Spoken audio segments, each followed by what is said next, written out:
Question 3. On vous demande de calculer P-1, mais on vous précise la méthode. Il faut faire ça grâce à la méthode de Gauss. Donc, comment faire ça? Donc, on va faire la matrice augmentée. On va mettre la matrice P à gauche et la matrice identité à droite. Et on va essayer de faire les opérations élémentaires afin de trouver l'identité et une autre matrice. Donc, puisque le pivot ici c'est 1, on ne doit rien faire ici pour la ligne 1. Donc, il faut travailler dans la ligne 2 et 3 pour mettre ici 0 et 0. Donc, pour mettre 0 ici, on va mettre L2 moins L1. Et pour mettre 0 ici, on va mettre L3 moins L1. Donc, on va remplacer L2 par L2 moins L1. On va remplacer L3 par L3 moins L1. Ce qui va nous donner la première ligne, on n'a rien fait. Et donc, 1 moins 1, c'est 0. 1 moins 1, c'est 0. 0 moins 1, c'est moins 1. 0 moins 1, c'est moins 1. 1 moins 0, c'est 1. Et 0 moins 0, c'est 0. De la même façon, 2 moins 2, c'est 0. 1 moins 2, c'est moins 1. 1 moins 2, c'est moins 1. 0 moins 2, c'est moins 2. 0 moins 0, 0. Et 1 moins 0, c'est 1. Bon. On remarque ici qu'il y a 2 zéros et ici il y a un 0. Donc on peut, pour mettre l'identité, de faire une permutation de lignes. Donc c'est ça ce qu'on va faire. On va permuter la ligne 2 et la ligne 3. Donc la ligne 3 devient ici et la ligne 2 devient en bas. Maintenant, pour apparaître l'identité, on a besoin de mettre ici 1, ici aussi 1. Donc on va multiplier la ligne 2 par moins 1 et on va multiplier la ligne 3 par moins 1. Donc ça va devenir 1, 1, 2, moins 1. Et la ligne 3, ça va devenir 1, 1, moins 1, 0. Donc ici c'est bien dans la diagonale.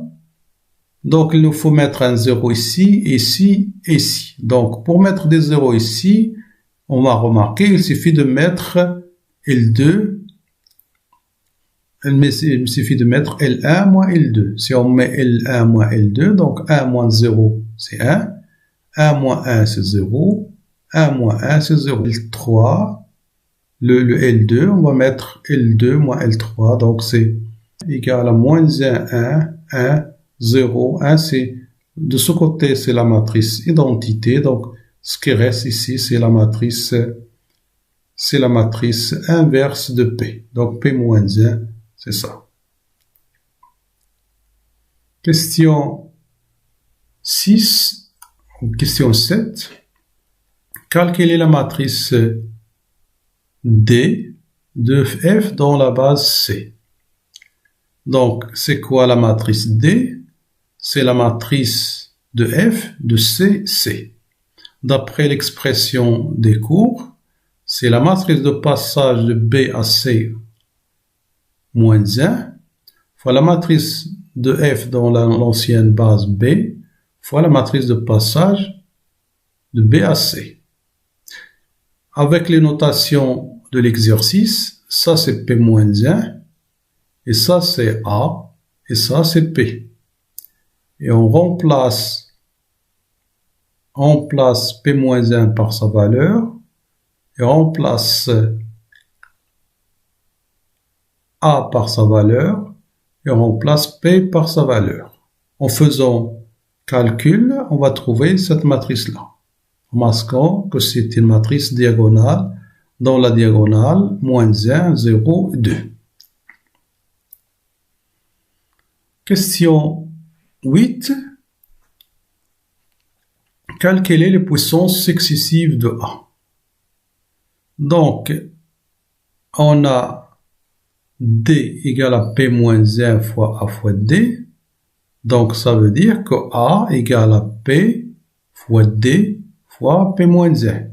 C'est C'est ce qu'on a écrit. Le A égale à P fois D fois P moins 1, N à la puissance N.